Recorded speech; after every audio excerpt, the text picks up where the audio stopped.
Ohayou gozaimasu, minasan, it's Gray from Wakasashi's Tea House over in Japan. How are you doing? Are you good? Are you genki this morning? Okay, I have a review. It is the new volume, volume 4 of the Magic Order, issue 1. It's written by Millar and it's got art by, now forgive me, I'll probably mispronounce this, it's either Ruan or Ruan. Great art, by the way, in this. I love it. Really nice style. Now, I've read the first volume and the second volume of Magic Order, but I missed volume 3. They're usually between 5 or 6 issues each, and so I came into this a little bit worried. Well, will I've missed a lot? But no, there was no problem at all. It was fine. I could just like pick up the story and enjoy it as a kind of one-off, one and done thing. But tell you what, the action in this, the way that the artist draws, Mark Millar's story, the panel work is so good. There's some great scenes which I'll highlight later in my story summary. So yeah, this came out last Wednesday. It's priced at $4.99, but you get a lot of pages for that.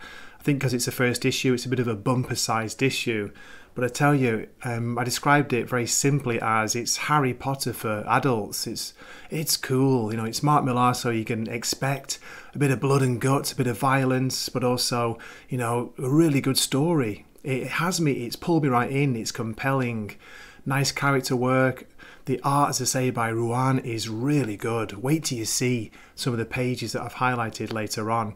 So good. So yeah, this is a big recommend.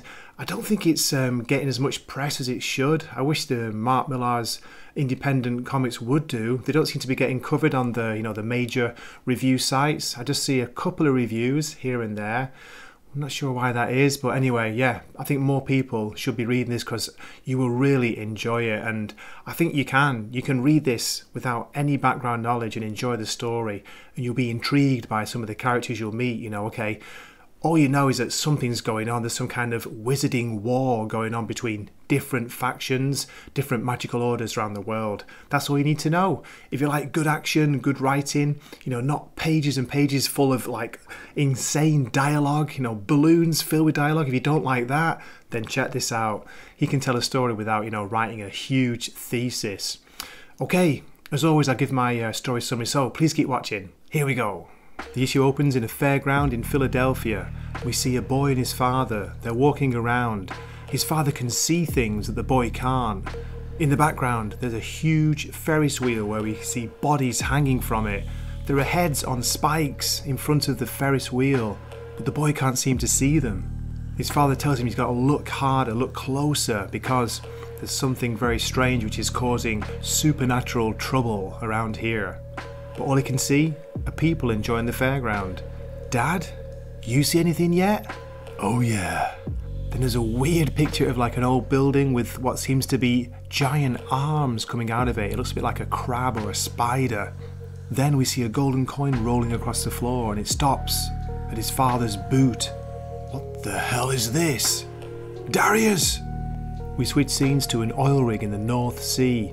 The workers are just talking when, in the distance, they spot a ship.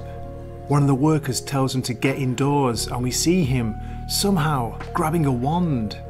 I said, get inside the goddamn rig. Then we get this stunning image on the page here. Look at this, some kind of creature, some huge monstrous head coming out of the waves. Lightning crackling in the background. The rig looks like it's engulfed in water. The workers plunge into the sea, hands raised up. Then we see the man who was using magic, his name's Bram, reaching for a skeletal hand. Next we're in Cape Town, South Africa. There's a man here visiting a doctor who is supposedly able to cure any animal. The young man's talking about owning an animal or having a creature which you're not supposed to have. Intrigued, the doctor goes to see what it is. The young man opens the back of the van and we see what looks like, is it a dragon? This creature with red burning eyes, and on the next page, look at this, man, the doctor is engulfed by the dragon's breath and we see the doctor's secretary being shot through the head with a magic wand. Great action scene here, look at this, look at the panel breakdown. Let me skip ahead a few pages to another fantastic scene in Chinatown. Look at this, again there's very minimal dialogue, it's all action, it's all panels, all artwork. We see what looks like a magician wearing an old style hat, coat. There's a car flying towards him. Get out of the way, Dong Sun! The car passes through him.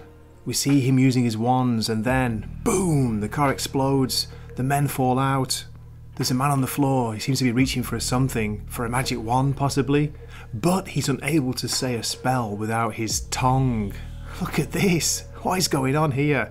I don't know what it is, but I'm totally pulled in. Then we get a bit of backstory. It seems magicians from different magical orders around the world are being assassinated, they're being taken out by magic, of course. There you go. Well, I hope you enjoyed my review and thank you so much for watching. I hope to see you in a future video. If you feel like leaving a comment, that would be awesome. And if you haven't subscribed, please consider subscribing. Okay, this is Gray from Wakazashi's Tea House signing off for this early morning. Matane. Wakazashi's Tea House. Please subscribe.